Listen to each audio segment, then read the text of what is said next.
ಸಿದ್ಧವಾಗಿದೆ. ತಾಲೂಕ್ ಪಂಚಾಯತಿ, ಜಿಲ್ಲಾ ಪಂಚಾಯತಿಗಳಿಗೂ ಪಕ್ಷ ಸಿದ್ಧವಾಗಿದೆ.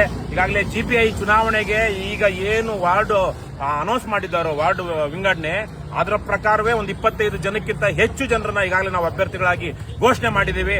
ಆದರೆ ಈ ಸಂದರ್ಭದಲ್ಲಿ ಕರ್ನಾಟಕದ ಯಾವುದೇ ರಾಜಕಾರಣಿಗೆ JCB ಪಕ್ಷಗಳಿಗೆ, ವಿಶೇಷವಾಗಿ ರಾಜಕಾರಣಿಗಲ್ಲ, JCB ಪಕ್ಷಗಳ ಹಾಲಿ MLA ಮಿನಿಸ್ಟರ್ಗಳಿಗೆ ಈ ಚುನಾವಣೆ ಆಗೋದು ಬೇಕಾಗಿಲ್ಲ. ಅವರು ಕುಟುಂಬ ರಾಜಕಾರಣ ಮಾಡಬೇಕು. ಎಲ್ಲ ಲಂಚ, ಲೂಟಿ, ಭ್ರಷ್ಟಾಚಾರ ಎಲ್ಲ ತಾವೇ ಮಾಡಬೇಕು.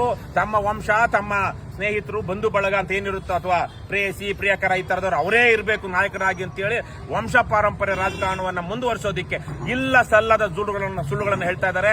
ಇವತ್ತು ನಮ್ಮ ರಾಜ್ಯದ ಚುನಾವಣಾ ಆಯೋಗ ಏನಿದೆ, ರಾಜ್ಯ ಚುನಾವಣಾ ಆಯೋಗ, ಅದೊಂದು ನರವಿಲ್ಲದಂತಹ, ಬೆನ್ನುಮೂಳೆ ಇಲ್ಲದಂತಹ, ಮುಖ್ಯಮಂತ್ರಿ ಅಥವಾ ಮಂತ್ರಿಗಳು ಹೇಳಿದ ಹಾಗೆ ಹೆಬ್ಬೆಟ್ಟು ಒತ್ತುವಂತಹ ಒಂದು ಗುಲಾಮಿ ಸಂಸ್ಥೆ. ಕೇಂದ್ರ ಚುನಾವಣಾ ಆಯೋಗ ಆದ್ರೂ ಒಂದಷ್ಟು ಸ್ವಾಯತ್ತವಾಗಿದೆ. ಈ ಗುಲಾಮಿ ಸಂಸ್ಥೆಗೆ, ಮುಖ್ಯಮಂತ್ರಿ ಹೇಳಿದಾಗೆ, ಆ ಮಂತ್ರಿಗಳು ಹೇಳಿದಾಗೆ ಕೇಳುವಂತ ಗುಲಾಮಿ ಸಂಸ್ಥೆಗೆ ಈಗ ಅವ್ರು ಹೇಳ್ತಾ ಇದ್ದಾರೆ, ನಮಗೆ ದುಡ್ಡೇ ಕೊಟ್ಟಿಲ್ಲ ಸರ್ಕಾರದವರು, ಚುನಾವಣೆ ಮಾಡೋದಕ್ಕೆ ನಮಗೆ ಫಂಡ್ಸೇ ಇಲ್ಲ ಅಂತೆಲ್ಲ ಹೇಳ್ತಾ ಇದ್ದಾರೆ. ಹಾಗಾಗಿ ಇವತ್ತು 2ನೇ ಹಂತದ 3ನೇ ಹಂತದ ನಾಯಕತ್ವ ರಾಜ್ಯದಲ್ಲಿ ಬೆಳೀತಾ ಇಲ್ಲ. ಕೇವಲ ಹಣ ಇರುವಂತವರು, ಆಲಿಗಾರ್ಕಿ ಅಂತ ಸೀಮಿತ ಸಂಖ್ಯೆಯ ಜನ, ಪಾಳೆಯಗಾರರು ಮಾತ್ರ ಇವತ್ತು ರಾಜ್ಯದಲ್ಲಿ ರಾಜಕೀಯ ಶಕ್ತಿಯನ್ನ ಹಿಡಿದಿಟ್ಕೊಂಡಿದ್ದಾರೆ. ಅದನ್ನ ತೊಲಗಿಸಬೇಕು. ನಾವು ನೈಜ ಪ್ರಜಾಪ್ರಭುತ್ವವನ್ನು ಬಲಗೊಳಿಸಬೇಕು. 2ನೇ ಹಂತದ 3ನೇ ಹಂತದ ನಾಯಕತ್ವ ಸಮಾಜದಲ್ಲಿ ಎಲ್ಲಾ ಹಂತಗಳಿಂದಲೂ ಮೂಡಿ ಬರಬೇಕು ಅನ್ನುವಂತ ಆಶಯದಲ್ಲಿ ನಾವು KRS ಪಕ್ಷ ಹೋರಾಟ ಮಾಡ್ತಾ ಇದ್ದೀವಿ. ಆ ನಿಟ್ಟಿನಲ್ಲೇ ಈಗಾಗಲೇ ಬೆಂಗಳೂರಿನಲ್ಲಿ ಇನ್ನು ಚುನಾವಣೆ ಘೋಷಣೆ ಆಗೋದಕ್ಕೆ ಮೊದಲೇ ನಮ್ಮ ಪಕ್ಷದಿಂದ ಸಂಭಾವ್ಯ ಅಭ್ಯರ್ಥಿಗಳನ್ನ ಈಗಾಗಲೇ ನಾವು ಘೋಷಣೆ ಮಾಡಿದ್ದೀವಿ. ಸರ್ಕಾರ ಮಾನ ಮರ್ಯಾದೆ ಇದ್ರೆ, ಅದೇನೇನೋ ಸಂವಿಧಾನದ ಪುಸ್ತಕ ಹಿಡ್ಕೊಂಡು ಓಡಾಡುವಂತಹ ಯಾರತ್ತ ರಾಹುಲ್ ಗಾಂಧಿಯ ಒಂದು ರೀತಿಯ ಚೇಲಾಗಳು ಅಥವಾ ಅವರ ಗುಲಾಮರು ಈ ರಾಜ್ಯದಲ್ಲಿ ಆಡಳಿತ ನಡೆಸ್ತಾ ಇದ್ದಾರೆ.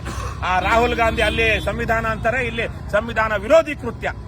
ಕಾಲಕ್ಕೆ ಅಧಿಕಾರ ವಿಕೇಂದ್ರೀಕರಣ ಆಗಬೇಕು, ಸ್ಥಳೀಯ ಸಂಸ್ಥೆ ಚುನಾವಣೆಗಳಾಗಬೇಕು, ಅವ್ಯಾವುದನ್ನು ಮಾಡಿಕೊಡದೆ ಕಾಲಕ್ಕೆ ಆಗಬೇಕಾದಂತಹ ಪ್ರಜಾಪ್ರಭುತ್ವದ ರೀತಿ ನೀತಿಗಳನ್ನ ಇವರು ಮಾಡದೆ, ಅವರ ರಾಹುಲ್ ಗಾಂಧಿ ಅವರ ಅಜ್ಜಿ ಏನಿದ್ರು, ದೇಶದಲ್ಲಿ ಸಾರ್ವತ್ರಿಕ ಚುನಾವಣೆಯನ್ನೇ 76ರಲ್ಲಿ ಆಗಬೇಕಾಗಿದ್ದಂತಹ ಸಾರ್ವತ್ರಿಕ ಚುನಾವಣೆಯನ್ನೇ ರದ್ದುಗೊಳಿಸಿ ಹೇಗೆ ತುರ್ತು ಪರಿಸ್ಥಿತಿ ಹೇಳಿದ್ರು, ಇದೊಂದು ರೀತಿಯಲ್ಲಿ ಅಘೋಷಿತ ತುರ್ತು ಪರಿಸ್ಥಿತಿ.